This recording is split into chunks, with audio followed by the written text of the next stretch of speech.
So as part of our world tour, we are live from Manchester. Again, we're live. The recording is recorded. Welcome to Force Multiplier, Dr. Miri Firth. Thanks so much. And we've got our bees. Oh, yeah. Our Manchester worker bees. Yeah, worker bees proving that we're here. And it's not raining. It isn't. Can you believe that? It's phenomenal. Amazing. Let's get going.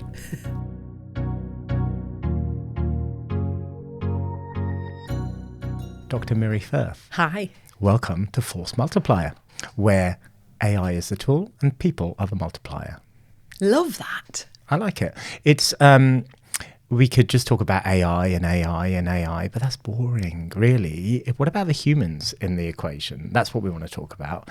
And that's your specialist topic for today, isn't it? It certainly is, Danny. Thank you so much for the invite today. It's such a pleasure to be here with you talking about this. So, yeah, I'm Miri from Manchester, and I am really interested in AI as an employability skill, ultimately. Mm-hmm. I lead in higher education in universities, and I see Gen AI, any form of AI, as being a really important employability skill, Danny, because I just think it's something we can't avoid. We shouldn't shirk around, and we shouldn't tear it to pieces. We should play with it and really get used to using it so that we can use it for good. Excellent. Well, we're going to get into lots of detail in a moment. You currently work at the University of Manchester. I do. And beyond. I'm sure you hold lots of different advisory roles and such like, and we can pull those out as we go through this conversation. But I'd like to start with a question I always open with, which is, what is the change that you are trying to make? Good question. And it's a tough one because I'm an academic and I want to make lots of changes, Danny. I think that's the thing. When you study and research and look at problems in the world, you want to change a huge amount. Mm-hmm. And there's plenty we could look to change in the world at the moment. There's two things primarily from me. Firstly, that I think it's a core employability skill, as I've already said, but I also specialise in flexible assessment, which is where we have diverse forms of assessment, and ultimately I see that flexible assessment can mitigate against poor AI use. That's kind of where I come to the AI conversation. But I'm not a computer scientist, Danny. Don't talk about coding to me. Neither am I. So you bring up something, flexible assessment. What do you mean by that? As you know, I used to work at London Business School as a CIO there, and we talked a lot about assessment and the future assessment. And do you go one way and just remove all technology from the room and go back to pencil and paper so you can continue to assess in the old way of doing things? Maybe the right way, maybe the best way. I don't know. You will. Or do you start to look at different ways of assessing? I know my daughter's at university at the moment, and she has opted for every module that has no exams. Really? So there are lots of different mechanisms. They might provide an essay or record a podcast, but no exams because she doesn't like exams. So when you say flexible assessment, what does that mean? Yeah, well, firstly, I am with your daughter on this. You know, if you try and put me in a room and tell me to be quiet, it's my nightmare, Danny. So I am absolutely with her on that. It comes from a national project I led. We got some quality assurance agency funding a few years back, and we did an exploratory study on what optionality in assessment might be. But optionality in assessment is a bit of a mouthful, and it doesn't quite cover everything that we meant. So we led this into being flexible assessment.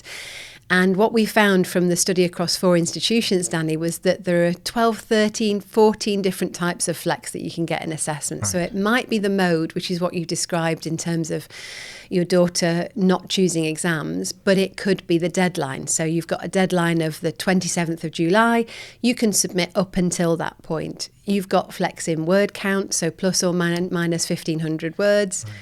It's flex in its absolutely broadest sense. And the key thing we found that was so powerful in this is that it's not just about offering flexibility for the sake of it and saying we can all flex. It's more about the fact that through showing you've got some form of flexibility, it gives students autonomy and motivation and real choice in what they're doing. Yeah. And that's what then can mitigate against poor AI use, because they're not just simply having one singular question and one possible answer. Right. The whole thing can flex and move. Okay, so there's no one right answer. And I was worried there because I think we went 3 minutes without mentioning AI. So let's explore that. Understand Where is AI coming into that process and that conversation? Yeah, it's left, right, and centre. I think there's no day at the moment where I don't have a conversation about AI when it comes to academic quality, standards, processes, policy. The sector are still developing some really good practices, but are still grappling with it. And I think there's some outstanding examples out there, Danny, at the moment. And in assessment, I think the best way forwards is to openly have policy that says you're allowed to use it as part of formative assessment. So that's all your drafting work. And in that way, have it as some form of a feedback, or have it some form of a checking point to say, I'm thinking of approaching something in this way. So for students, we know they're using it, so use it formatively. Right. For me and my colleagues, though, I love using it when I've got a new group of students. And Danny, I don't know if you know this, but I'm not 18 anymore. So I don't know what my new learners are really thinking about and caring about. So quite often I'll be like, what would motivate my students to think about this topic that I care deeply about? Right. And they throw it, chat or, any form of AI will throw it back to me in a different way that might be more relevant to our younger peers as students. And I find that really good, because otherwise I'd just be a bit lost. And I want it to be relevant for them. Brilliant. And so you're using it to help you. Yeah. And they're using it in their assessments. Yeah. Is there a risk of the human disappearing from the education process in that? The human teacher, not the human learner? No. I mean, I'm a 4th generation teacher, so that would be my answer. So I think it's like a lot of the research is saying, no one can get rid of the amazing soft transferable skills that humans can offer, and whenever you look to have certain questions or discussions with AI, it can't quite give you the answer. Right. So, for example, knock knock. Who's there? Cloudforce. Cloudforce who? Exactly. That's what you get from an AI. You get nothing back at the end because it can't get the situational humour all the time. And that's where humans come in, And honestly, it's those immediate moments where face-to-face, you can shift something because you're a human and you can sense the vibe, you can feel the vibrations. And actually, I think it's something that we need to become a lot more confident in using, because it isn't scary and it's awesome and it can help our lives. But we're the humans running it, and we are the human there, and nothing can change that. Are those human skills, those soft skills, horrible term, is that what we need to educate more than anything now? Where are the functional meets the non-functional skills? How does that look? Really good question, and it's something I've grappled with in my career for decades now. My own PhD was on the skills and knowledge needed to go out from university into the workforce, and I would always argue that those transferable soft skills, whatever name we're offering to them, are just vital. Being a good citizen doesn't just mean having the right morals, it means enacting them, and enacting them in a way that you can communicate them most effectively. So I think that's just so crucial at the moment. But also part of those transferable skills is confidence. And I'm doing a TED Talk later this year on AI as an employability skill. And my focus is about the confidence aspect. It's that we shouldn't just read the headlines and think it's great, it's bad, it's okay, use it for assessments, don't use it. It's actually, let's be curious and confident with this, and let's really see how it can potentially support us. It might not be able to tell great jokes at the moment, but who knows, in the next few years it might. So I used soft skills, you used transferable skills, and you brought curiosity into that equation. Transferability of skills has got to be crucial, as people will go through different jobs, different careers, and into roles that don't yet exist, and out of roles that will no longer exist. What are those skills? What are those critical things that are needed for not just the first job or the next job, but continuity of employment, engagement in society? Lifelong learning, isn't it? I mean, I think that's the core part of it. It's having lifelong learning skills, which includes your empathy, your confidence. I think adaptability is a really crucial one at the moment.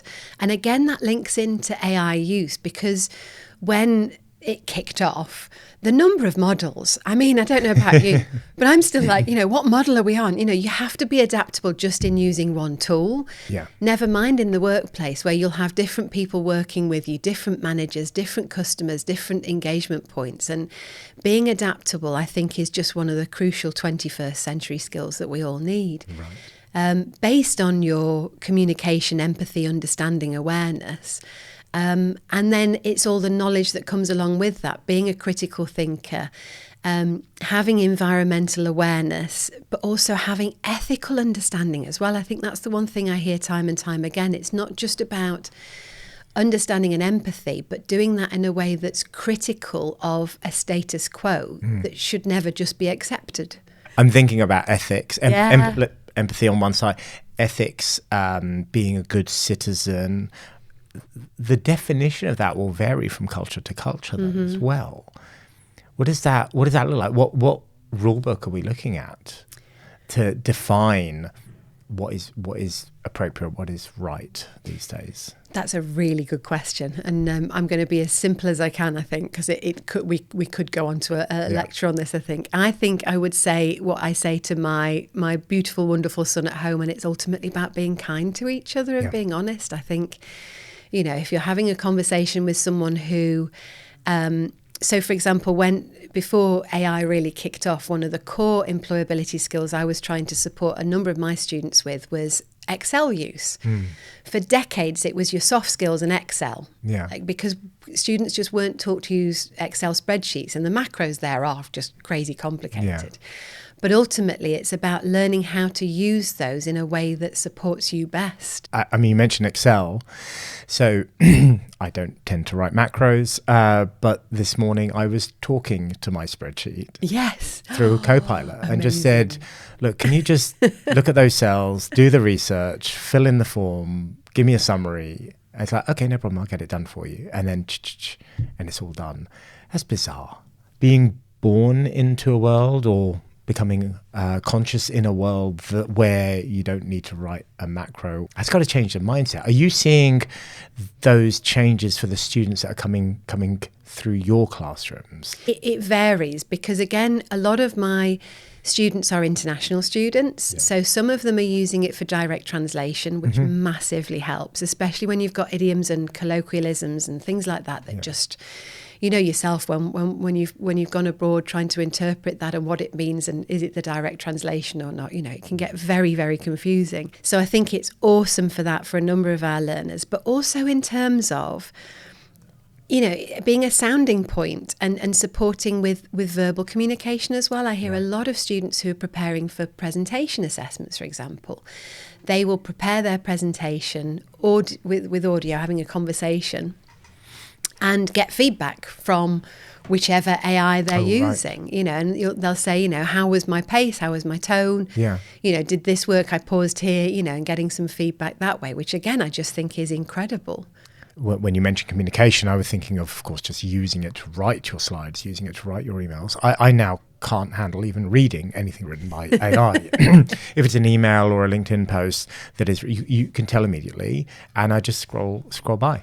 Right? If I get sent an email written by an AI, I'll just put it into an AI and say, just summarize it for me, because I just don't need to read all of that. Thank you so much and we do understand the situation. I just don't need to read all of that. It's quite frustrating. I've actually now myself will not use it to write emails. If it's being written for a human to read, I don't need a machine writing it for a human to read. Exactly. I might, as you said, use it for feedback, to analyze, have I missed a beat, with some suggestions. But really the idea of machines writing text for what effectively are machines at the other end to then read and consume, we're kind of missing a trick. A machine can talk to a machine much more easily and much more functionally. So there's an element of that. And as you go through, I only use LinkedIn, no other social media, but just 90% of them are just written by AI. They have the same rhythm, it's not more than M dashes now, and it gets too much. So it's interesting to say, well, what are we doing it for? And if we're doing it for clicks, likes, engagement, well, then we know that's a spiral, because you end up going down the controversial, and we were speaking earlier before we started rolling, that if I see something controversial on LinkedIn, I'm not going to argue with it. There's no point. There is no value other than creating more defensiveness or distance between people. So my sole mission on LinkedIn, my only social media platform, is niceness, happiness, joy, good things. That's all we need to put out there. No one has ever changed someone else's opinion on social media. So stop trying. That's a really, really interesting perspective. And it's something that I think is, again, a reason why it's the human connection, which is where the really exciting discussions come about. You know, I was saying to you earlier, I've done podcasts before. This is the first time it's face-to-face. And it's just so much better, isn't it? Because you actually... humans having a conversation. It'll never take off. Yeah, exactly. I understand what you're saying about not using it for emails. What about our learners that need more inclusive ways to communicate? Yeah. What do you know from your perspective, Danny? Because you have a much wider perspective of this in practice than I do. Does it help wider, diverse groups of people and people with different learning needs? What case studies have you seen on that will help us in education as well to think about how it could be used better? You mentioned curiosity. That's really important. Because if the individual, unless they're being instructed to, unless the individual wants to do something differently or learn or communicate differently or have a different outcome, then they'll take the lazy route and say, just write this for me. But in the scenario where you say, actually, maybe my temperature is up, could you review this and make sure it's calm and collected, rather than waiting 24 hours before you send it, all that kind of thing. But also saying, this is the audience I'm sending it to, or this is their technical level of understanding. And just like you said, you're asking it, how would this be understood by an 18-year-old or an 11-year-old or a non-technical user? But fundamentally, that relies on the curiosity, the intent of the individual. So that those soft skills, those transferable skills, lifelong learning, curiosity, I think that's the foundation. If you're just trying to do a task, whether it's reply to an email or get a presentation done, rather than send something that will have an impact, influence someone's opinion, get a decision, then you can be very lazy with it. And I suppose it allows you to be more lazy. It's a bit like the car allows you to not walk down to the shops. You can choose to use a car, but some people choose to walk. And there's a difference in there in saying, what's the value and what am I giving up as a result of using these tools, whether it's a car or AI or otherwise? I think you're spot on there, and it's the thing that I just think is so important in any AI use. And you mentioned before some of my work on national advisory boards. So one of them is it's the National Institute for AI Education, and it's out of York St John University. It's in the city centre, and it's just the most fantastic campus as well for their university. They've sponsored this National Institute to start doing research with children in infants and junior schools on their use of AI. And I just think that is so important, because as you've just said then, it's not just about being curious, which we need to get more, having a play. It's then going, well, why has it said that? And how can I then understand how it said that and what's going on in the background? And I think the quicker we realise that, the easier it is, because then it stops being the chatbot I've named Bob, that's actually my bestie, which is fine. But it's having that human awareness, I think. And I think that's what I love about this institute out of York, is that they're getting really young students to use it. And I think that's brilliant, because then it really does tell us the potential uses, but also areas where us as humans will naturally fall short and not be as critical. And those critical thinking skills are absolutely essential, I think, for us. What about creativity? Yeah. Is it a substitute, or is it an amplifier, a force multiplier? Oh, that's a good question. In terms of creative work, so I lead the most amazing group of colleagues. I'm going to keep saying this because yourself included, everyone I work with is just amazing, and I just can't sing their praises enough. I think that says more about your mindset than the people well, they are. They really, really which is are. a good thing. So the Creative Industries Task Group I chair, it's a national group of over 600 careers consultants across all different universities. And we support any student wanting to go into a creative job. So I do have quite a bit of info on this. Okay. And it did all kick off, I won't lie, Danny, when, it did all kick off a bit, how come we've got things that are now creating images and videos and there is a potential for some Gen AI to automate things that we have done as humans, absolutely. Right. But our call as a national group is to say, okay, well, where's the human then? What is it that us as humans can uniquely bring? Is it a brush stroke? Is it a tone to our voice? Is it the way that words are used? Is it a pause? Is it a silence? What's human in that creative work, and how do we make sure that that shines? Right. Because otherwise, and I know there's been a lot of work done on securing IP, and that's brilliant, and I work a lot with the DCMS on some of that as well. But ultimately, I would always argue for the positive side of this and to say, well, okay, but where's our human bit? What is beautiful about our dancers and our singers and our creatives, and what makes that human, and how can we really make that even louder? So in terms of that creativity, I'm hearing a few different things. What I'm hearing from you is, what is uniquely human that we can preserve and that continues to make the difference, rather than how can we protect jobs, because the AI could do that, but then if the AI does it, then the humans aren't doing it. And yes, that's true, but that's going to be the same across the board. It's really a saying, what differentiates us, whether it's telling a joke, whether it's something creative. And then the final element is the abuse of creative IP in the training of the models. And there's been a lot of discussions about it, but the reality is I think that ship has sailed fundamentally. Hopefully something can be done to redeem future contributions, but I'm not so sure about that. So the uniquely human element is interesting, because if we think about creativity, we'll still go to the theatre. Yeah. Even though we could watch it on television. And we'll still walk around a busy art gallery where you can't really see the thing because of the experience. It's all those human experiences and the engagement with creativity. I forgot to mention, we're live from Manchester.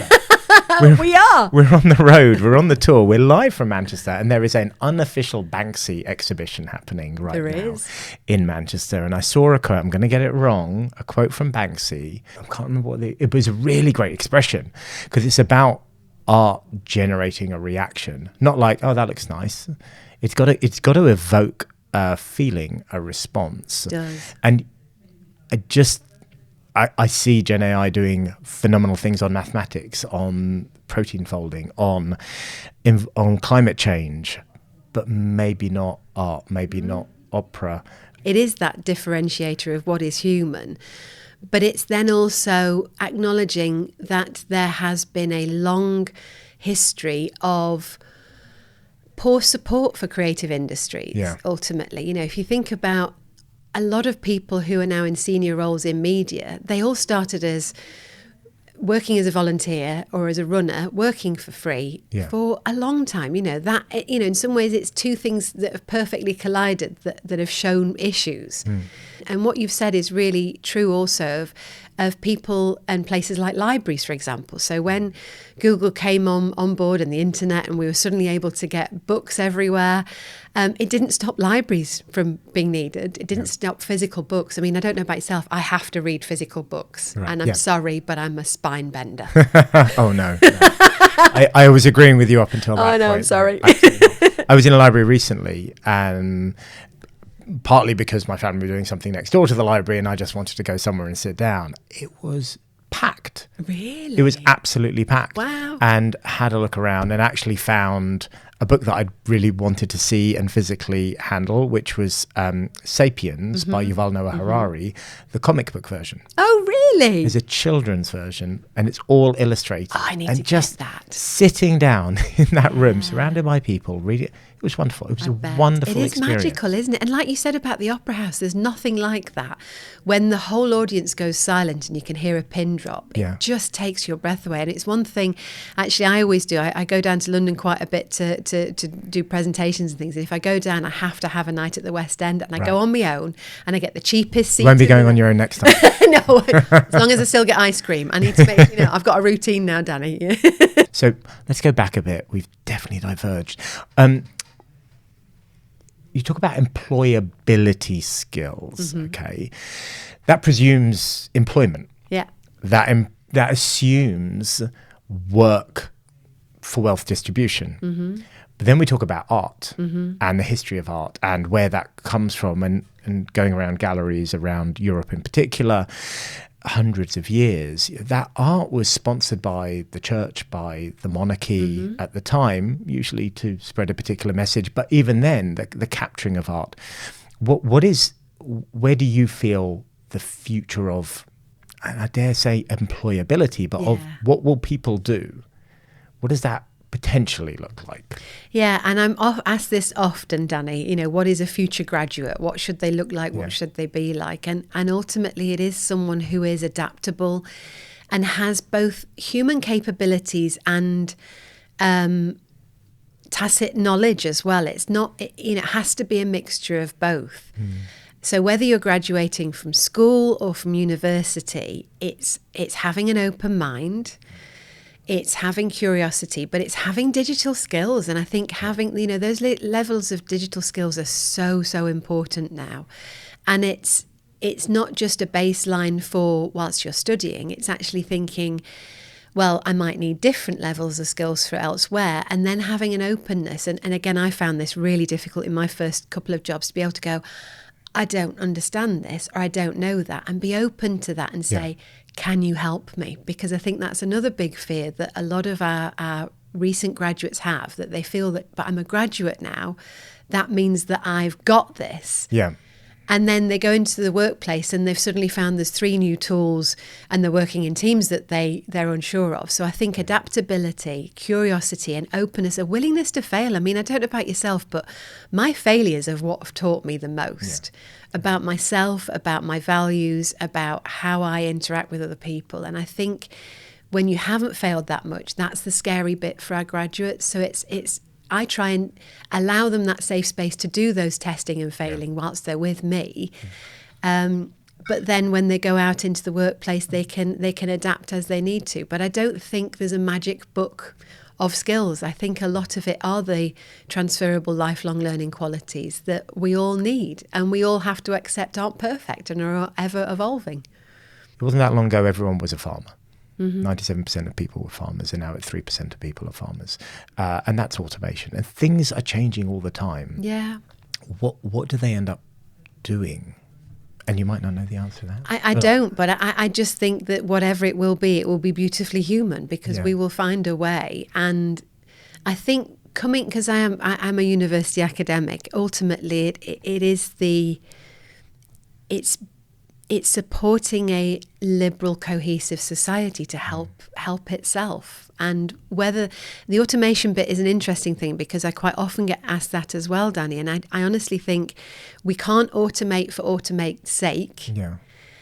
And things we do end up automating will be to the benefit of our societies and our lives.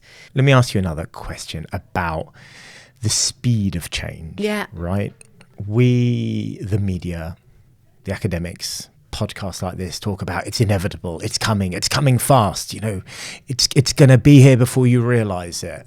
And sometimes it can feel like, well, it's been 2+ years. Yeah. What's really changed? Like, really, what's really changed? I was having a reflection on this recently with my daughter, who's 20, and saying, what's really changed in the last 10 years? Like, really? Yeah. I'm going, I don't know. The things that we had 10 years, the things that we have today, apart from Gen AI, we had 10 years ago. They were in their infancy, but we had them. Now, 20 years, most of the things we have today, they didn't exist, or even conceptual. And so what happens is they come slowly, that expression, they come slowly and then quickly. I think we just need to be better at being agile and having open, honest conversations about things. I mean, contingencies are one thing, but like you say, until you've got the student in the classroom that's saying, I've been using this Gen AI for everything I've written potentially for the last year, informative and in emails, until you have that open, frank conversation, you can't then put in the contingency. So I think it is about being reactive at the point that's appropriate. I think that's it. The point that's appropriate actually will be forced upon you. And the best example is the pandemic. Yeah, it is. And we all made decisions. Yeah. We adapted, and we progressed digital transformation a decade in weeks. Yeah. It was pretty incredible. And I think realistically, that's what will happen. It'll creep up on us until it's here. And when it's here, we'll have no choice but to adapt. The people who've got that adaptability, the resilience, the growth mindset, all of those skills will be able to just move rather than going, well, hold on, I've done it the same way for 20 years. What do you mean I need to do it differently? Where's the new process? And there won't be time to wait for the new process. You just need to work it out as you go. I think that's absolutely bang on. And it's going to be exciting, Danny. I mean, it is going to be so... I laugh because our mindsets tell us that it's going to be exciting for us. But the person's mindset that wants methodical, systematic, will look at that as terrifying. Yes, I know. But that's why we have to be in that room together, so we understand so we can take each other on the journey. And that's exactly why I love being able to work with so many diverse groups of people, because if it was just me in my room researching something from a load of books, it would just never go anywhere. That's the joy of research, being able to talk to different people, see different things from different perspectives, so that you can, and not just anticipate, but see how it affects different people. Yeah. And I tell you one scene that keeps coming up in my head as we're talking, and it's from a children's movie. So apologies, Danny, but when we were talking about, how it will affect us as humans, WALL-E? Oh yeah. And there's that scene, WALL-E. There's that scene where they're in this spaceship and there's humans on those pods just being moved about, Oh yeah. and they bump into each other and they fall out. Yeah.